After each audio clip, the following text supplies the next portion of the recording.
कहानी। खूनी हवेली, डर और मौत से भरी एक कहानी। गांव के किनारे एक पुरानी हवेली थी जिसे लोग खूनी हवेली कहते थे।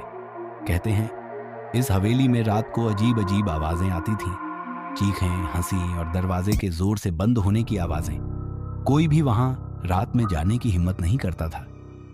रवि, जो एक शहर का जिज्ञासु लड़का था, अपने दोस्तों के साथ गांव आया। उसने हवेली की कहानियां सुनी और वहां जाने का फैसला किया। गांव वालों ने उसे खूब मना किया, लेकिन उसकी जिद के आगे कोई नहीं टिका। उस रात रवि और उसके दो दोस्त मोहित और निखिल हवेली में गए। अंदर घुसते ही ठंडी हवा का झोंका आया और लगा जैसे कोई उन्हें देख रहा हो। दीवारों पर खून के धब्बे थे और हर कोने से अजीब सी बदबू आ रही थी। अचानक दरवाजा अपने आप बंद हो गया। तीनों डर गए और बाहर जाने की कोशिश करने लगे, लेकिन दरवाजा नहीं खुला। तभी हवेली के अंदर से एक आवाज आई, कौन हैं ये लोग जो मेरी नींद खराब कर रहे हैं? उनके चारों ओर की मोमबत्तियां अपने आप जल उठीं। एक डरावनी परछाई धीरे धीरे उनके सामने आकार लेने लगी। वह एक महिला की आत्मा थी जिसके शरीर पर घाव ही घाव थे। उसकी आंखों में खून उतर आया था। उस आत्मा ने कहा, मैं इस हवेली की मालकिन थी।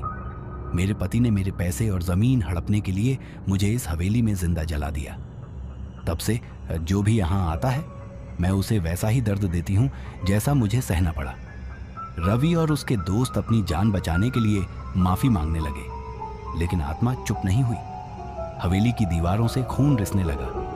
फर्श पर पैर चलने की आवाजें सुनाई देने लगी।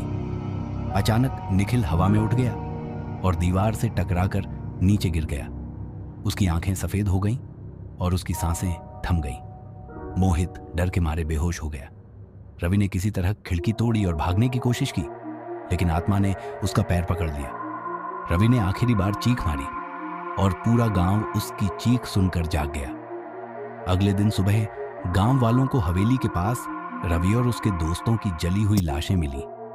सबक कहते हैं उस दिन के बाद से खूनी हवेली में किसी की चीख सुनाई नहीं दी, लेकिन जो भी वहां गया वो फिर कभी लौटकर नहीं आया।